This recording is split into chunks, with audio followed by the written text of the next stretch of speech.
Okay, here's chapter 2 of Lily's story. As Maggie Rose carried me out into the room, I saw that there were lots of kennels like the one where I lived with my mother and brothers. In some of them, there were dogs. I was excited to see them because I'd had their scents on my nose for some time.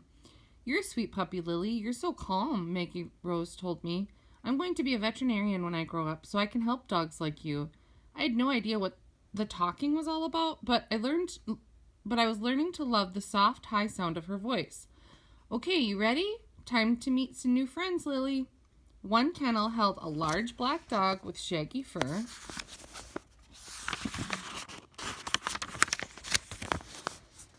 that nearly completely covered his eyes. "That's Poppy. Hi, Poppy." Poppy just arrived here at the shelter. Poppy watched Maggie Rose pass but didn't react. In the next kennel, a small white dog, a boy, was asleep in his bed. A brown dog, a girl, snorted at us. She had tight, short fur with a white chest and pushed-in face. Her tail was a tiny brown stub that quivered as if she were wagging it. Maggie Rose paused by the next pen, and a dog inside came wagging to the wire gate. He was big and sleek and black, with a brown face and white around his muzzle. Maggie Rose held me down so that I could touch noses with him through the wire. He was male like my brothers, but older than they were, even older than my mother. I had never known that there could be male dogs as big and old as this. "Hi, Brewster. This is Brewster, Lily," Maggie Rose told me. "His family had to move, and they couldn't take care of him anymore. He's an older dog, and he's been here for a long time, and Mom says he's safe for me to talk to because he's been evaluated. That means Mom and Amelia have tested his behavior. We're going to find him a new family. That's what we do, Lily. We find families for animals who don't have homes. Like you." I wiggled around to lick her nose. She giggled and carried me on. "You came here when your eyes were barely open. You were a newborn, and you and your mommy dog lived with a man who decided he couldn't take care of you, so he brought you and your brothers here. My mom started working for this rescue last year. She's the boss. We mostly save dogs and cats, but we've had goats and turtles and even some chickens." The big room that we were in changed as we left the old dog behind us. In this part, there were no long, narrow kennels. Along a wall, there were smaller cages stacked one on top of the other, each made of wires and each with a door. In the first cage, an animal about my size hesitated in the back corner of its pen. I stared.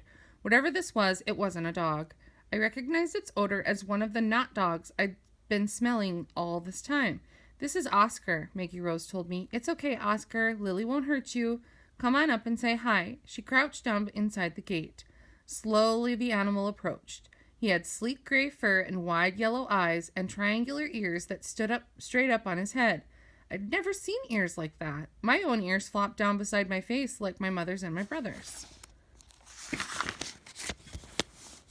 Maggie Rose tucked me under one arm and stuck the fingers of her other hand through the wire. Oscar sniffed her. I thought he'd lick her fingers, which seemed like the proper thing to do, but instead he rubbed his face on them and made a low, rumbly noise. "How strange." "This is your first cat, isn't he, Lily?" Maggie Rose asked me. "Oscar loves people. Most strays are scared, but he's not. He's going to get adopted soon, I bet. Mom says he just has to be neutered first. That's so he can't make any babies. I love kittens, but there are already too many running loose in the world. Mom says, okay, you can say hi to the cat, but be nice. See the cat, Lily?" Cat. The not dog was a cat. Maggie Rose held me closer to the wire, and I inhaled Oscar's smell eagerly. It was so interesting to meet an animal who wasn't a dog. Oscar sniffed at me too, and then he retreated back inside the cage, his tail up high and quivering nervously. "Oscar isn't sure about dogs, even a little one like you," Maggie Rose said. She stood back up. "Come on, Lily." In another cage, 2 more cats stared at me blankly. They didn't come to sniff me, but maybe that was just how cats were. Someday they'd be ready to be friends with me. I was sure about that. I pictured wrestling with them and wagged at the thought. They were close to my size. Wrestling with them would be much fairer than wrestling with my brothers. Maggie Rose picked me up so that I could see into the next cage. I thought at first I was looking at another cat. The animal inside moved in the same kind of smooth, slinky way. But he had a longer body and shorter legs than Oscar did. He didn't smell like Oscar either. He smelled fiercer, somehow. Wilder. Another kind of not dog. Unlike the 2 cats in the previous cage, this animal came right up to the wire to stretch his neck up high and touch his small nose to mine. He had round black eyes that gleamed in the dim light and a black mask that covered half of his brown face. His whiskers tickled my nose. "Hi, Freddie," Maggie Rose said. "Freddie's not scared of anything, Lily. He's a ferret. He's just staying with us for the summer. In the fall, he's going back to Craig's school. Craig will be in 10th grade. Brian's in 7th. Anyway, Craig's school is where Freddie lives, in the science lab. He's got a big pen with ladders to climb and a hammock to sleep in," Craig says. "Do you like the ferret, Lily? Do you think you could be friends with a ferret?" I could see that Freddie had very strong white teeth underneath his twitching nose. He was interested in me and seemed to want to play. A ferret was like a friendly version of a cat.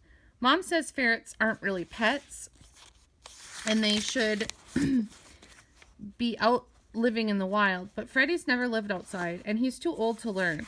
So it's a good thing the science teacher takes care of him, Maggie Rose told me. If we tried to get him set free now, a coyote or a wildcat would get him.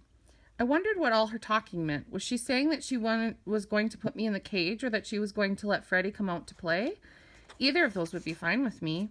But it seemed that Maggie Rose had no intention of opening the cage door. I had no idea why.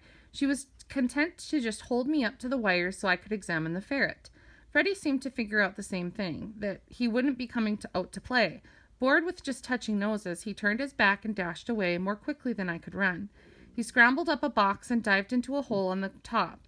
Moments later, his head poked out, and he looked at Maggie Rose and me before pulling his head back in. "I guess Freddie doesn't want company right now," Maggie Rose said and carried on. I was very disappointed that we were leaving without any play. Perhaps I should have done something to let Maggie Rose know how much I wanted to wrestle with the ferret. The next kennel she carried me to had yet another new kind of animal. I was amazed. Before today, I had known that there were boy dogs and girl dogs, big dogs and small ones, and of course people too. Now I knew the smell and sight of cats and ferrets, and what was this? It was smaller than Oscar, so it wasn't a cat. It had a face a bit like Freddie's, though its body was not as stretched out.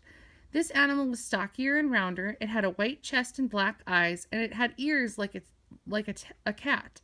Its tail was a huge puffy thing that seemed to float up in the air behind its back, quivering and twitching with each movement.